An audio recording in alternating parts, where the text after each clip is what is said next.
दोस्तों, अगर आप भी भारत के प्रधानमंत्री नरेंद्र मोदी के फैन हैं और नरेंद्र मोदी को एक अच्छा प्रधानमंत्री मानते हैं तो सबसे पहले इस वीडियो को दिल से लाइक कर दीजिए। और अगर आपने अभी तक हमारे चैनल एपीएम पिक्सेल्स को सब्सक्राइब नहीं किया है तो जल्दी से कर लीजिए सब्सक्राइब, और साथ में जो बेल आइकन यानी कि जो घंटी का बटन है उसको भी दबा के ऑल सिलेक्ट कर ले, ताकि हमारे आने वाले सारे नए वीडियो के नोटिफिकेशंस आपको मिलता रहे सबसे पहले।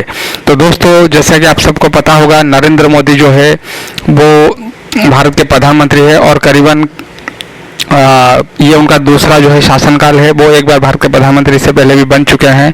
तो नरेंद्र मोदी की व्यक्तिगत जीवन के बारे में काफ़ी कम लोग ही जानते हैं कि उनकी बेटी कौन है, या फिर जैसा कि आप लोगों ने थंबनेल में देखा ये लड़की जो है ये कौन है। तो मैं आपको बता दूं दोस्तों, हाल ही में अवनी मोदी करके एक लड़की जो कि गुजरात से ही है, उन्होंने ये दावा किया था कि वो नरेंद्र मोदी की बेटी है। हालांकि ऐसा उन्होंने मजाक मजाक में बोला था, क्योंकि जब उनका एक इंटरव्यू हो रहा था तो एक पत्रकार ने उनसे पूछा कि आपका नाम भी मोदी है और नरेंद्र मोदी जी का सरनेम जो है वो भी मोदी है, तो वो आपके पिताजी लगते हैं क्या, या फिर रिश्ते में कुछ लगते हैं क्या। तो अवनी मोदी जी ने यह कहा था कि नरेंद्र मोदी जी मेरे पिताजी हैं।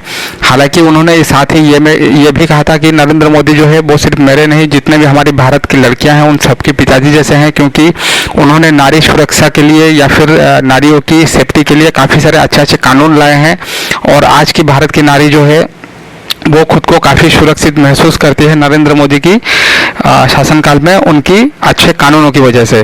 तो दोस्तों, ये थी पूरी बात। हालांकि नरेंद्र मोदी की खुद की कोई बेटी जो है वो नहीं है, लेकिन पूरे भारत की जो महिलाएं हैं, पूरे भारत की जो लड़कियां हैं, सब उनको अपने पिताजी की तरह ही मानती है और उनके शासन को काफ़ी पसंद करती है। तो दोस्तों, आप लोग नीचे कमेंट करके ज़रूर बताइए कि नरेंद्र मोदी जी की शासन में क्या लगता है कि आपको भारत में काफ़ी सारे चेंजेस हुए हैं, या फिर आपको लगता है कि अच्छा काम हो रहा है कि नहीं। आप नीचे कमेंट करके आप अपना ओपिनियन जो है वो कमेंट बॉक्स में ज़रूर बताइए। आज के लिए दोस्तों इतना ही। मैं मिलता हूँ आप सबसे अगले वीडियो में।